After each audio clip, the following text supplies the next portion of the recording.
d'aquesta sensació de bola de neu que ens deia vostè, la bola de neu, qui la tira cap avall, contra qui, i suposo que amb l'objectiu de fer caure el govern el més aviat possible? Así es. Yo creo que efectivamente hay una derecha judicial y mediática. Creo que la sentencia del Tribunal Supremo del Fiscal General marca también un antes y un después. Es decir, vamos a condenarle porque queremos condenarle. Exacto. No podemos probar que él haya filtrado el famoso correo del 2 de febrero del 2024, en el cual Alberto González Amador, la pareja de Díaz Ayuso, la presidenta de la Comunidad de Madrid, admitía haber cometido 2 delitos. No lo podemos probar, no podemos decir que es el autor, pero bueno, decimos que o fue él o fue alguien de su entorno. O fue él o indirectamente alguien con el cual se puso de acuerdo. No sabemos quién es ese alguien que se pudo haber puesto de acuerdo, no tenemos ninguna pista. Y claro, esta sentencia desprestigia mucho al tribunal, a la sala penal del Tribunal Supremo, en mi opinión, por supuesto, desprestigia mucho a quienes fueron sus precursores, que es fundamentalmente Manuel Marchena. El año pasado era presidente de la Sala Penal y él fue presidente de la Sala de Admisión, por el cual se imputó al fiscal general del Estado la filtración del correo, y se abrieron las diligencias, ya que él es aforado. Sí, sí. Entonces, yo creo que el Tribunal Supremo, digamos, ha cruzado ya el Rubicón y dice a por todas contra el gobierno, vamos a hacer todo lo posible. O sigui que la batalla ja, Ernesto, està oberta en tots els fronts per tombar a Pedro Sánchez. Exactamente. Políticament no hi ha manera de tombar Pedro Sánchez, l'estratègia és totalment judicial i que ja s'ha obert la veda en tots els àmbits. Absolutamente, este es el gran titular, y creo que Pedro Sánchez, el problema que tiene es que la única palanca que tiene es que él es el que tiene en este momento una situación parlamentaria donde no lo pueden tumbar, y a la vez es el que tiene la palanca, la potestad de convocar elecciones, es decir, de disolver las Cortes cuando él considere conveniente. Però amb tants fronts oberts... No lo va a hacer en esta situación. Amb tants fronts oberts, Ernesto, vostè creu que algun dia Pedro Sánchez podria tornar a treure la carta, precisament de la carta, recordem que es va prendre un temps per reflexionar, i que podria dir ja n'hi ha prou, és a dir, m'he cansat, políticament aguanto, però judicialment estic tan encerclat que ja no aguanto més aquesta situació? No creo que eso se plantee, le digo por lo siguiente. Primero, como decimos, es el que tiene la facultad constitucional de disolver las Cortes y convocar elecciones.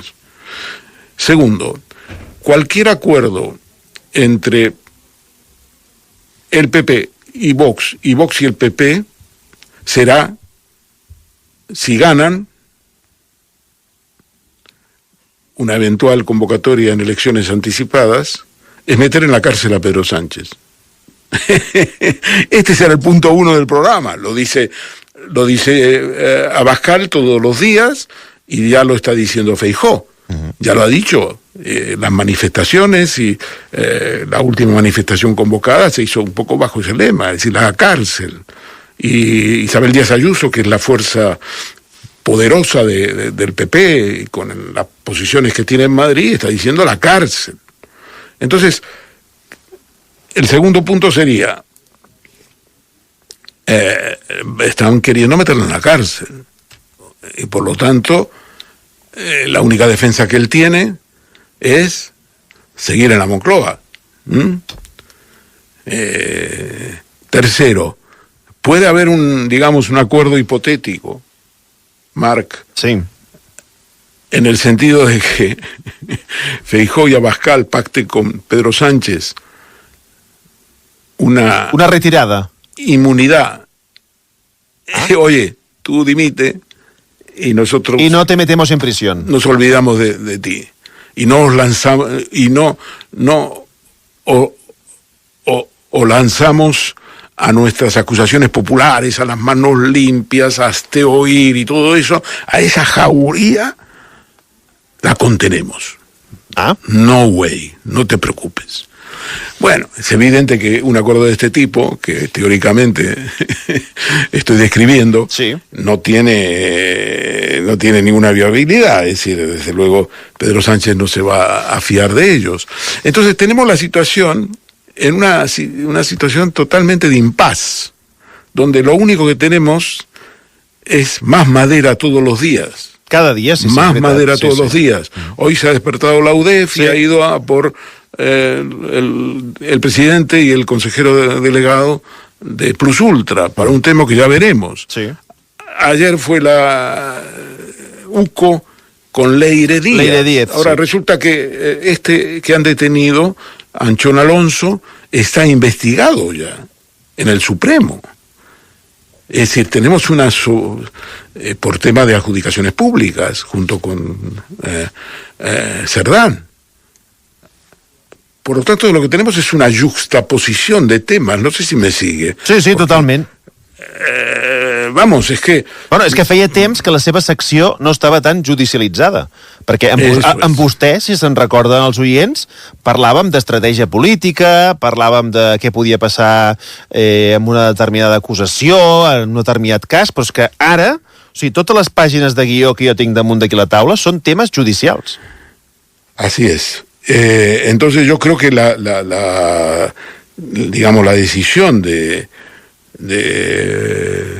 Tribunal Supremo, de Martínez Arrieta, de Manuel Marchena, que es un poco el precursor de todo esto, esta decisión ha sido cruzar ya definitivamente el Rubicón. Yo creo que había distintos puntos muy importantes que se habían llegado, pero no al punto de hacer una condena sin poder probar. En otros términos, lo que han hecho es decir, no teníamos alternativa, teníamos que condenarle. Y bueno, pues le condenamos con una sentencia, pero fíjese, Marc, yo he hecho las cuentas, sí, y he visto que la sentencia del Procés tenía 240 folios. En la versión de folios, estoy contando los folios que mandan del Consejo General del Poder Judicial. Això és evident, Ernesto, que només ho pot fer vostè, comptar els folis bien, i fer aquesta comparació. 233, 230... ¿qué digo? 240, sí, ens ha dit? 240. 240, efectivamente. Sí. La sentencia del Procés. Año 2019, sí. Tenemos, una cantidad de acusados muy importante, 4 meses de juicio, eran 12 creo los acusados, 4 meses de juicio, y varios delitos y tal. Aquí lo que tenemos es un solo acusado y un juicio que dura 10 días, del 3 de noviembre al 13 de noviembre, y un solo acusado, y prácticamente un solo delito, revelación de datos reservados, del 417.1 del Código Penal. Y lo que tenemos es una sentencia que en total son, con los votos particulares, 233 páginas. Quitemos los votos particulares, porque en la sentencia del Procés no hubo votos particulares. La sentencia tiene 180 páginas. Uh-huh. ¿Usted cree que es proporcional? Uh-huh. En 180 páginas para explicar que no sabemos quién filtró, pero le condenamos igual. Però són unes pàgines on s'ha de crear un relat que justifiqui la sentència. Exacto. Pero lo que pasa es que el tema de la autoría se lo salta. Fíjese, en la sentencia se pasa, un capítulo que hubiera sido importante, que es el de la auditoría y la culpabilidad, no se aborda, no existe como capítulo. Pasan directamente a las agravantes y atenuantes. Es insólito, Marc. Y sobre todo, yo hay una cosa que le mandé un mensaje, hay una cosa que sobre los periodistas que a mí me parece muy relevante, no sé si a usted sí, el tinc. Sí. Marchena, a ver, yo conozco a los magistrados, a Martínez Arrieta le conocí en los años 90, cuando todo el mundo le atacó, sobre todo Pedro J. Ramírez y Javier Gómez de Liaño, el magistrado, le atacó porque la sala de gobierno del Tribunal Supremo le designó para recibir en la puerta, por un problema de protocolo, a Felipe González, expresidente de gobierno, en el año 97, que iba a declarar al Tribunal Supremo por el caso Filesa, el caso de corrupción del PSOE, ¿se acuerdan? Sí, sí. Famoso caso Filesa. Y entonces, como Felipe González tiene protocolariamente es presidente, pues alguien tenía que recibirle, lo mandaron a Arrieta. Y entonces Javier Gómez de Liaño, magistrado de la Audiencia Nacional, lo puso a parir, dijo, es la representación de la genuflexión del Poder Judicial. Pedro J. 3/4 lo mismo. Ahora, para ellos es un héroe Martínez Arrieta, y la sentencia que ha puesto es magnífica. Pero ahí están las hemerotecas. Y entonces, yo sé que Martínez Arrieta no es un hombre que tiene comunicación por WhatsApp con los periodistas. Uh-huh. Es una persona muy discreta, es una persona de la agrupación Francisco de Victoria, que digamos no es tan a la derecha como la APM, la Asociación Profesional de Magistratura. Y entonces, lo que tenemos es que... Hola, Ernesto, soy... Lo que tenemos es que Marchena, en cambio, a diferencia de Martínez Arrieta, es un hombre que le gusta el WhatsApp, le gusta WhatsApparse con los periodistas, eso me consta, y es que entonces él es el que escribe 32 páginas o 36 uh-huh. Dedicado a los periodistas, a la luz de lo que pasó con este juicio. Uh-huh. Hola, Ernesto. Y entonces, a ver... sí, Ernesto, el capítulo que escribe trata de hacer la pelota a la prensa, ¿no? Y a los medios. Pero fíjate, le machaca sus fuentes. Porque yo digo, si el propio fiscal general del Estado puede ser condenado, como ha sido el caso, entre otras cosas, por recibir una llamada de 4 segundos de un periodista del ACER, que el fiscal general del Estado ni contesta ni devuelve. 4 segundos, ni contesta ni devuelve. ¿Cómo van a trabajar los periodistas en el futuro con sus fuentes si el mínimo contacto con ellos puede utilitzar-se com a prova d'un delito? Que el mínim contacte queda exposat, és a dir, escapa i es complica enormement la feina de la premsa. Claro, y digo, y además como prueba imborrable. Oye, porque si la borras, es un inicio relevante de culpabilidad. Sí, sí. También dice eso el fiscal general. Y después la palabra del periodista que ha declarado bajo juramento en el juicio no vale nada, cero patatero. En fin, le quería hacer estas reflexiones porque no he visto en la prensa nada de todo esto. La prensa se siente halagada por Marchena, que sabe cómo manejar muy bien a la prensa, cómo tratar a los periodistas, y resulta que analiza el secreto profesional y su importancia en una sociedad democrática y la Constitución y Europa, y luego te machaca literalmente. És a dir, això posa en risc, i a més és un toc d'atenció molt important pels periodistes, que no investiguis segons què, o no posis el nas a segons quins casos, perquè si no passa el que passa, Ernesto. És a dir, és una manera de coaccionar i de dir als periodistes que compte que investigueu. Así es. Entonces, oye, si te condenan si una persona como el fiscal general ha sido condenado por recibir una llamada de 4 segundos, pero que no contesta ni devuelve, ¿eh? Uh-huh. Tremendo. Sí. Crec que avui ha estat bé amb l'Ernesto fer una miqueta de vista general. Me gusta mucho. Yo no sabía si le iba a apetecer. Sí. No, perquè, Ernesto, moltes vegades ens perdem en el detall. Eso es. I el detall, que a més vostè el coneix molt bé i és molt important... Com es pot condemnar amb una persona quan en principi la llei o la justícia condemna amb proves fehacients? Si no tens proves fehacients, com pots condemnar al fiscal? Claro. La sentencia tiene un truco. Tiene un truco, y es que además de condenarlo por la filtración, que ya sabemos que es casi imposible de probarlo, que el tribunal dice que está convencido, que ellos han convencido que ha sido él, pero no el hecho de que estés convencido no altera tu presunción de inocencia. Pero también lo condenan por publicar la nota de prensa en la que venía a decir que efectivamente pues estaba negociando, el novio de la señora Ayuso estaba negociando con la Fiscalía.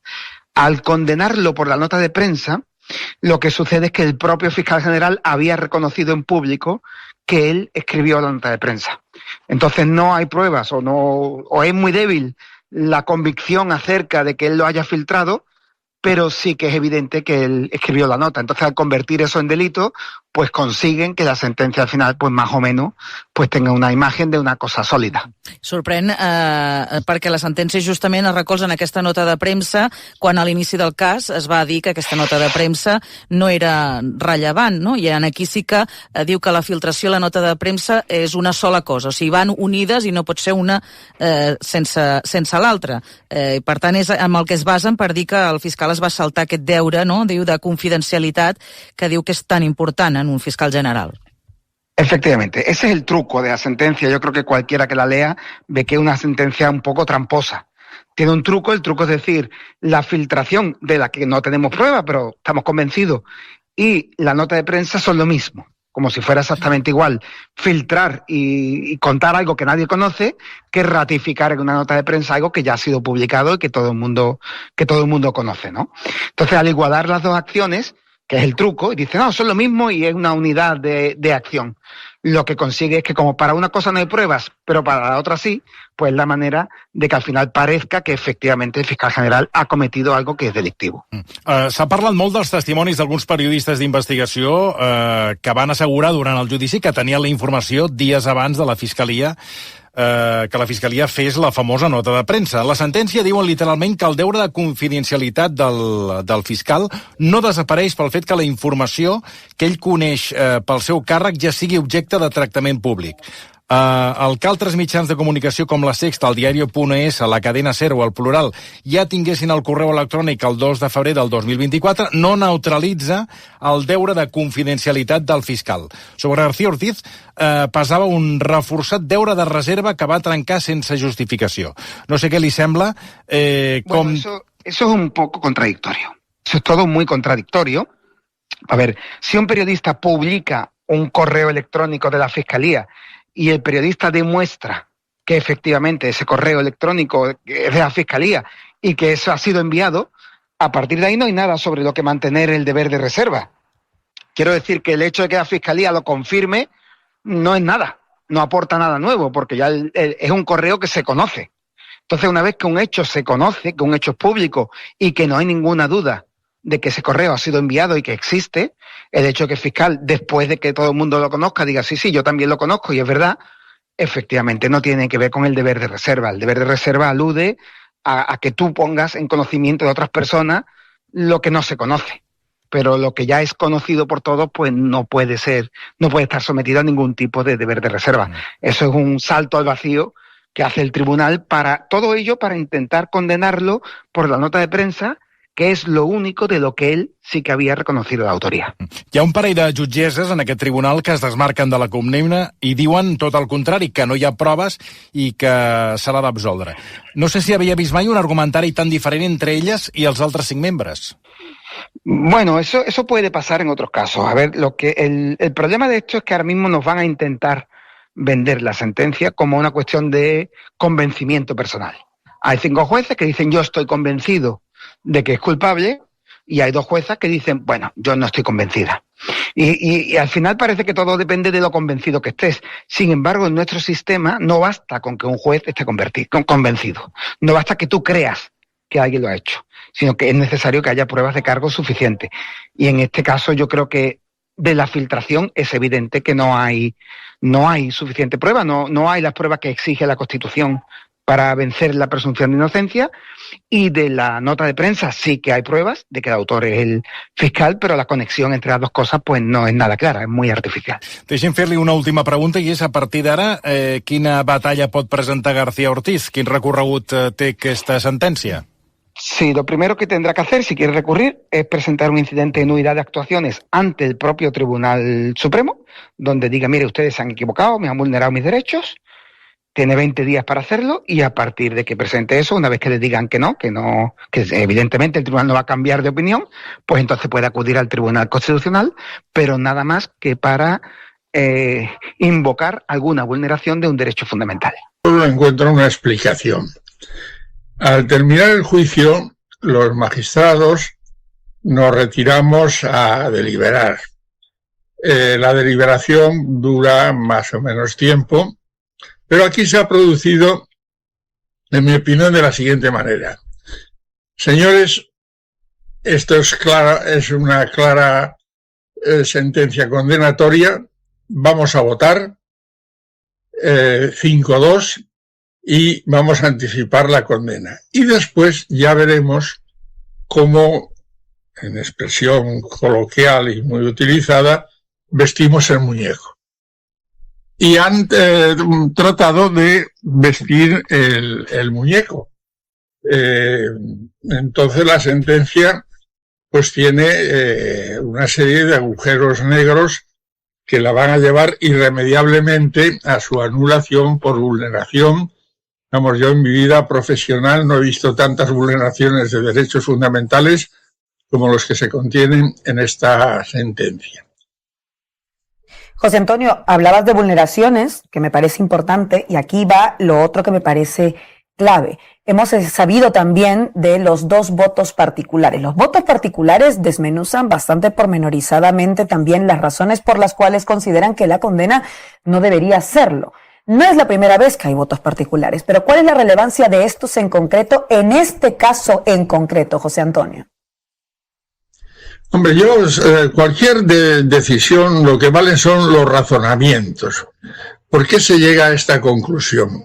Hablabas antes de que, bueno, pues ha habido muchos panegidistas entusiastas de la sentencia en la que dicen es contundente, vamos, yo tiro de sinónimos, tengo aquí un diccionario de sinónimos y puedo decir apabullante, contundente, demoledora, en fin, pero sí, pero ¿por qué? Porque en las sentencias hay que demostrar por qué se llega a la conclusión. Comencemos por los hechos probados. Los hechos probados son los pilares de cualquier resolución judicial. Los hechos probados tienen 5 folios y los fundamentos 200 o 300 o podían tener 500 porque no hay más que tirar de la base de datos y ahí se va rellenando.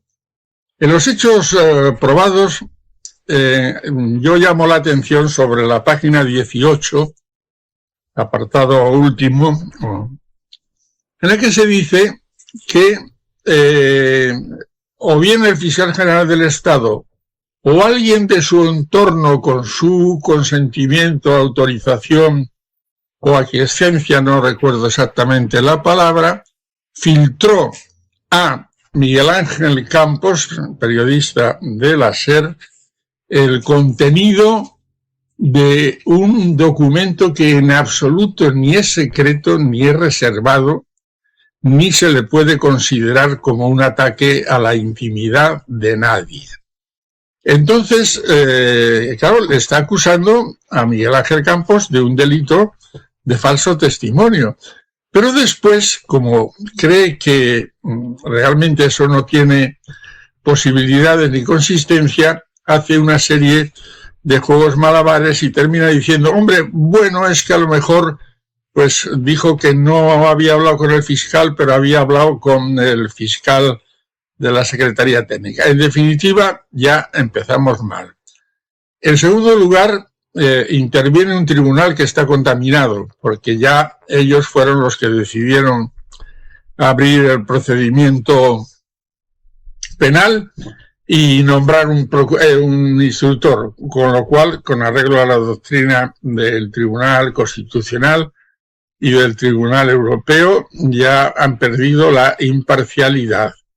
Se han apartado del principio de legalidad. O sea, a mí lo que me parece casi de expediente disciplinario es manipular un artículo del Código Penal. Yo no sé si lo tenéis ahí a mano. Hablan de un delito del 417 por vulneración de datos reservados. Oiga, yo ese artículo o me han engañado en la librería y me han vendido un código del Perú, o no dice eso, dice secretos y revelaciones. Luego ya manipulan el artículo 417.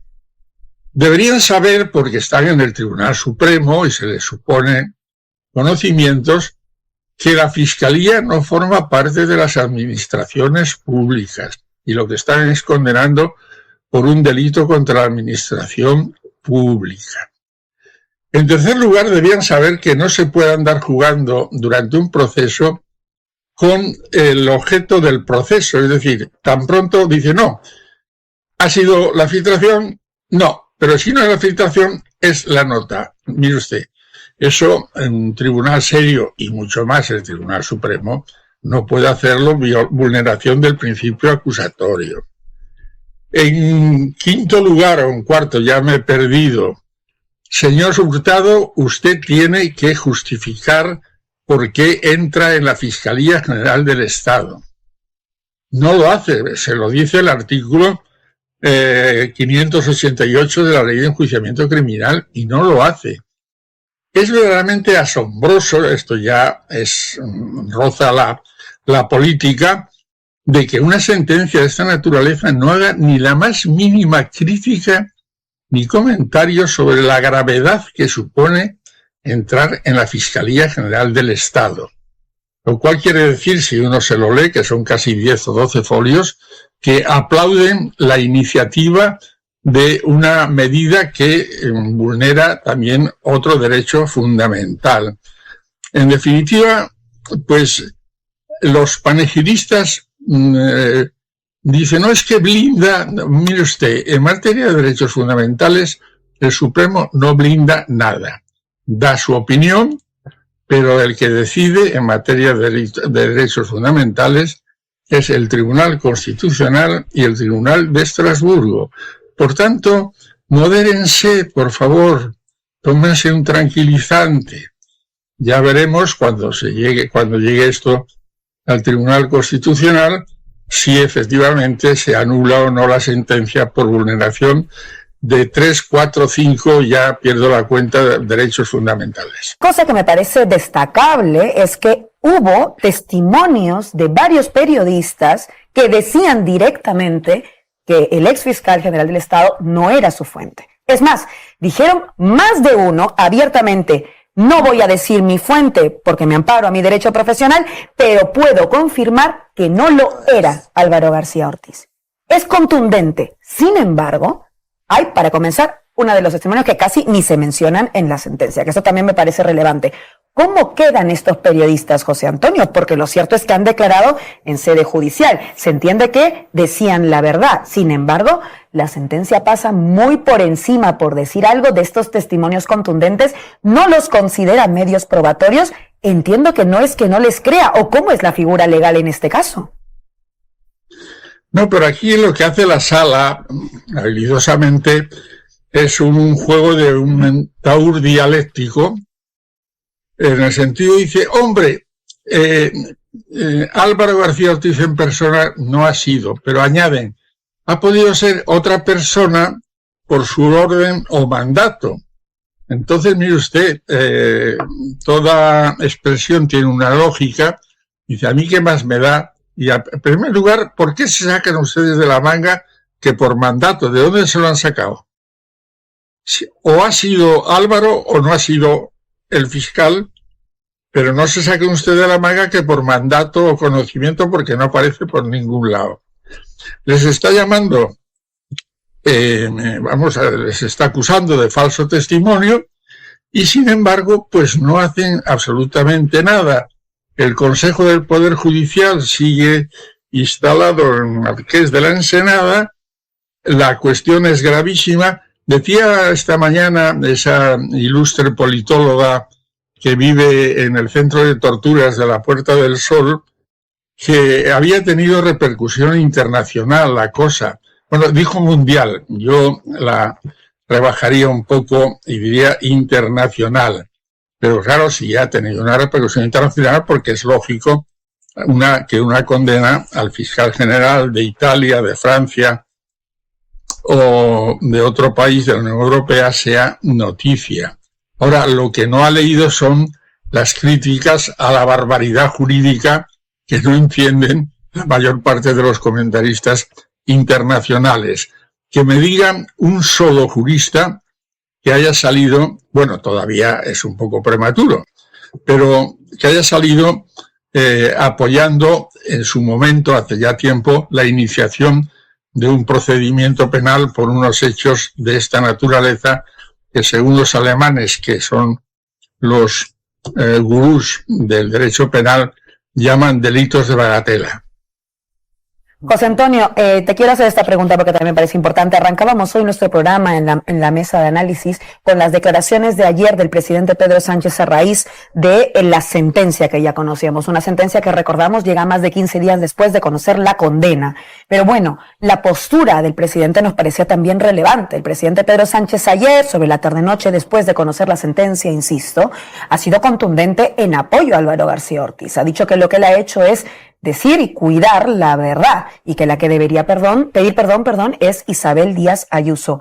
¿Hasta qué punto, José Antonio, tú como magistrado emérito del Tribunal Supremo, consideras que este también es un punto de inflexión en la relación pública que han mantenido, por ejemplo, un presidente o un gobierno con respecto a las decisiones del Poder Judicial?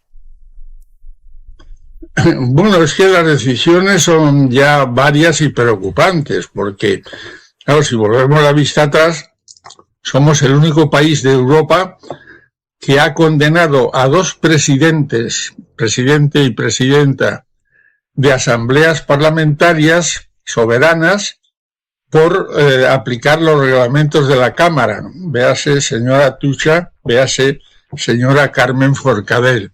Ya somos una excepción europea, aparte de la energética.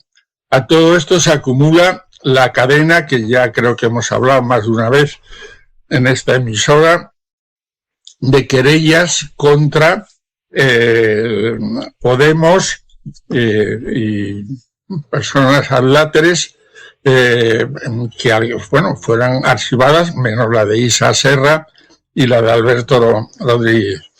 Y, por tanto, la cuestión es grave porque es una especie de secuencia premeditada que constituye lo que yo denomino un golpe de Estado judicial. Esta mañana estaba en otra emisora y un tertuliano decía: ¿mantiene usted que esto es un golpe judicial? Y además me combinó, como en el colegio me hacían los curas del Padre Astete: diga usted sí o no. Hombre, yo todavía conservo la tranquilidad y le dije: por favor, léase usted el libro de Curcio Malaparte, La técnica del golpe de Estado, y se dará cuenta que para dar un golpe de Estado no hace falta entrar con un tricornio o sombrero de torero, como dijo la televisión sueca, y decir todo el mundo al suelo. No, hay otras formas de dar golpes de Estado, ¿no? Y Curcio Malaparte lo sabía muy bien, porque además fue fascista y después evolucionó, ¿no? Entonces, esto está dentro de un camino que también, por ejemplo, ayer decía otra contertulia, es que se han interpuesto cerca de 70 querellas contra el presidente del gobierno. Se ha considerado que el gobierno es una organización criminal.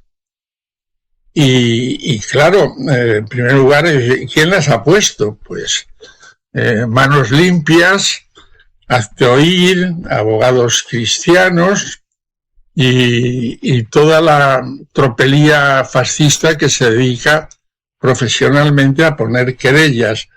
El Tribunal Supremo todavía no ha dado el paso, pero yo, a la vista de los acontecimientos, no me extrañaría que un día Abogados Cristianos pues les acusase, por ejemplo, de no haber ido a la procesión del Viernes Santo y a lo mejor pues por ofensas a los sentimientos religiosos abriese unas diligencias. Yo ya, a la vista de lo que está pasando, soy capaz de creerme todo. Queda eso muy claro, José Antonio, y gracias por darnos todas estas claves. I gràcies per acompanyar-nos. Bé, primer de tot, 20 dies han passat entre la sentència i l'anunci de la condemna. Això és habitual, és irregular? Com ho hem de definir? Es muy irregular porque eso transmite la sensación de que primero se ha decidido la condena y después se han dedicado pues 3 semanas a justificarlo. Evidentemente, si hubiera sido menos tiempo, pues habríamos dicho, bueno, lo que falta es algún detalle. Pero 3 semanas todo da a entender que la sentencia se ha construido a posteriori y es una manera de justificar una condena que ya se había decidido. Además, hemos sabido que solo tuvieron 3 o 4 días para deliberar. 280 páginas no se escriben en 2 o 3 días. Luego, es muy evidente que primero se ha condenado y después se ha buscado la justificació. L'argumentari ens ha sorprès, almenys a la redacció, sorprèn la frase ell o algú del seu entorn, parlant del fiscal general, amb el seu consentiment ho va filtrar. Aleshores, li trasllado la pregunta. En què quedem? Quina prova aporten per dir que García Ortiz és el filtrador? Claro, efectivamente, cuando uno lee la sentencia es muy grande, está muy bien fundamentada, es una sentencia sólida, pero no está tan fundamentada en lo que se refiere a determinar y explicar por qué saben que ha sido él. Y en ese momento el Tribunal Supremo en general lo que dice es que viene a reconocer que no saben cómo ha sido, pero que deducen que tiene que haber sido él. Quiero decir que al final, digamos, respecto a la filtración, las pruebas sobre autoría son muy débiles, no hay ninguna prueba y simplemente dicen, bueno, si él borró los mensajes y lo llamó 4 segundos un periodista, pues parece que podría haber sido, pero el tribunal reconoce que no sabe cómo ha funcionado, qué es lo que ha pasado exactamente. Pero